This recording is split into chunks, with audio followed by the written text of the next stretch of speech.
హరే కృష్ణ. శతశ్లోకి భగవద్గీతలోని 22వ శ్లోకం 2వ అధ్యాయం సాంఖ్యయోగంలోని 70వ శ్లోకం. ఓం శ్రీకృష్ణ పరమాత్మనే నమః. శ్రీమద్భగవద్గీత అతః శతశ్లోకి భగవద్గీత. ఆపూర్యమాణమచల ప్రతిష్టం సముద్రమాపః ప్రవిశంతి యద్వత్ తద్వత్ కామాయం ప్రవిశంతి సర్వే సశాంతిమాప్నోతి న కామకామీ. ఆపూర్యమాణమచల ప్రతిష్టం సముద్రమాపః ప్రవిశంతి యద్వత్ తద్వత్ కామాయం ప్రవిశంతి సర్వే సశాంతిమాప్నోతి న కామకామీ. నిఘంటువు. యద్వత్ ఎట్లయితే, ఆపహ వేర్వేరు నదుల యొక్క జలములు, ఆపూర్యమాణం అన్ని వైపుల పరిపూర్ణమైన, అచల ప్రతిష్టం నిశ్చలముగానున్న, సముద్రం సముద్రమును, ప్రవిశంతి ఏ మాత్రము చలింపచేయకుండగానే ప్రవేశించునో, తద్వత్ అట్లే, సర్వే కామాహ సకల భోగములు, యం ఏ స్థితప్రజ్ఞుని యందు, ప్రవిశంతి ఎట్టి వికారములు కలిగింపకయే లీనమగునో, సహా ఆ పురుషుడు, శాంతిం పరమశాంతిని, ఆప్నోతి పొందును, కామకామి భోగేచ్ఛగలవాడు, నా ఆప్నోతి శాంతిని పొందజాలడు.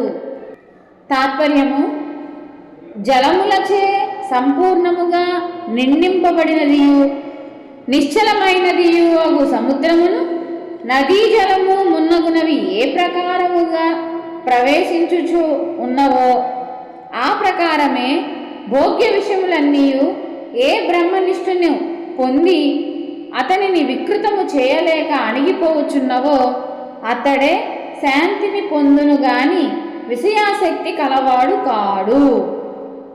పూర్తి వివరణ చూస్తే ఇక్కడ కామాహ అనే పదము కోరికలు అను అర్థము ఇక్కడ ఇచ్చడానికి చెప్పడం సమంజసము కాదు. ఎందుకు అనగా, బ్రహ్మజ్ఞానికి స్థితప్రజ్ఞునకు కోరికలు ఏమీయూ ఉండవు. కావున కామ్యంతే ఇతి కామాహ అను వ్యుత్పత్త్యర్థమును బట్టి కోరబడునట్టి అంటే భోగ్య విషయములు అని అర్థము చెప్పుట మంచిది. శాంతిని ఎవరు పొందగలరో ఈ శ్లోకమున నిరూపించబడినది. కామమునకు దాసుడు, విషయాసక్తుడు, కోరికలను కోరుచుండువాడు శాంతిని ఎన్నటికీ పొందజాలుడని ఇక్కడ స్పష్టముగా చెప్పివేయబడినది. నకామకామి కోరికలను కోరనివాడు, విషయాసక్తి లేనివాడు, కామమును జయించినవాడు మాత్రమే శాంతిని పొందగలుగును. సందర్భమును వివరించుటకై ఇచట ఒక దృష్టాంతము చెప్పబడినది. జ్ఞానిని ఒక సముద్రమునకు పోల్చి చెప్పబడినట. సముద్రము తనలోని ఎంతయో జలమును సూర్యతాపమునకు ఆవిరై మేఘరూపముగా పరిణతి చెందుచున్నను ఒక్క అంగుళమైనను తగ్గదు. అట్లే అనేక నదుల ద్వారా, వర్షముల ద్వారా ఎంతయో జలమును దాని యందు వచ్చి పడుచున్నను లవలేశమైనను పెరగదు, సమాముగానే ఉంటుంది. అట్లే జ్ఞాని అగువాడు స్థితప్రజ్ఞుడై తన ఇంద్రియములకు శబ్దాది విషయములు అనేకములు గోచరించినను గోచరింపకున్నను నిర్వికారుడగు ఉండును. ఏ మాత్రము చెలింపడు. అతనికి విషయాసక్తి ఒకంతైనను లేకుండా ఉండును. సర్వే కామాహ అని చెప్పుట వలన ఒక విషయము కాదు, అనేక భోగ్య విషయములు వచ్చి మీద పడినను అవి అచటనే అణిగిపోవును, వికారమును కలుగజేయును. అనగా జ్ఞాని అగువాడు ఒకవేళ దైవికముగా నిత్య వ్యవహారమున అనేక దృశ్య విషయముల మధ్య ఉండుట తటస్థించినను ఇంద్రియముల ద్వారా అతనికి శబ్దాది విషయములు గోచరించినను ఏ వికారమును లేకుండా ఉండును అని భావము. జ్ఞాతజ్ఞేయస్య మనసో నూనమేతద్ధి లక్ష్మణం నస్వదంతే సమగ్రాని భోగవృందాని యత్పునః.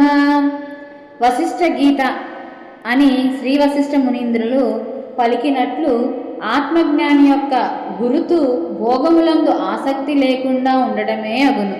ఒకవేళ ఆసక్తి ఉండినచో అతడింకకు జ్ఞానశక్తిని పొందలేడని ఇక్కడ తాత్పర్యము. సముద్రము మహాజలముచే పరిపూర్ణమై ఉండునట్లు జ్ఞాని బ్రహ్మానందముచే పరిపూర్ణుడై ఉండును. మరియు సముద్రము అచలమై సుప్రతిష్టమై ఉండునట్లు జీవన్ముక్తుడగు నిర్వికారుడై నిశ్చలుడై మేరు సమాన గాంభీర్యము కలిగి ఉండును. చిన్న చిన్న చెరువులలో, దొరువులలో, గుంటలలో, బావులలో, సరస్సులలో, నదులలో అధిక జలము వచ్చినప్పుడు అవి కట్టలు తెంచుకొనును. జలమేమియు రానప్పుడు, ఎండలు బాగుగా కాచినప్పుడు పూర్తిగా ఎండిపోవును. అట్లే అజ్ఞానుల హృదయమున భోగ్య పదార్థములు, శబ్దాది విషయములు వచ్చి పడినచో వికారవంతులై చపల చిత్తులై ప్రవర్తించుచూ ఉందురు. ఏ విషయములు లభించినచో శోకములకు గురి అయి దీనులుగా ప్రవర్తించుచూ ఉందురు. ఇదియే జ్ఞానులకు అజ్ఞానులకు గల భేదము. ఈ భేదమే ఈ శ్లోకమున నిరూపించబడినది. మరియు కోరికలు కోరువాడు శాంతిని ఎన్నటికీ పొందడు అని చెప్పబడినందున మనుజుడు కామమును త్యజించి లేక జయించి విషయాసక్తిని వదిలి వాంఛరహితుడు, అకామకామి కావలనే కాని వాంఛా సమన్వితుడు, కామకామి ఎన్నటికి కారాదు. ఇక్కడ ఇంకొక రహస్యము మనకు తెలుపుపరుచున్నారు. సముద్రము నదీ జలమును గాని వర్ష జలమును గాని తనకు తాను ఎన్నటినీ కోరదు. అవి ఏ దైవికముగా వచ్చి పడును. అట్లే జ్ఞానియు ఏ విషయమును కోరడు. కానీ నిత్య వ్యవహారమున ఒకవేళ దైవికముగా శబ్దాది విషయములు తటస్థించినను వానిచే అతడు ఏమాత్రము తొణకక నిర్వికారుడై ఉండునని భావము. కాబట్టి శాంతిని అభిలషించు వారందరూ ఈ శ్లోకమును అందున ముఖ్యమగు సశాంతి మాప్నోతి నకామకామి అను చివరి పాదమును బాగుగా మననము చేయుచు తమ యందున్న ఒక్కొక్క కోరికను బయటకు లాగి పారవేసి కామ రూప పిశాచమునకు తన హృదయమున ఇషుమంతైనను చోటు ఇయ్యక తత్ఫలితముగా పరమశాంతిని ఆత్మానందమును అనుభవించవలయను. మనం ఈ శ్లోకంలో ప్రశ్నించుకుంటే శాంతిని ఎవరు పొందగలడు అనే ఒక పెద్ద ప్రశ్నను మనకు గోచరిస్తుంది.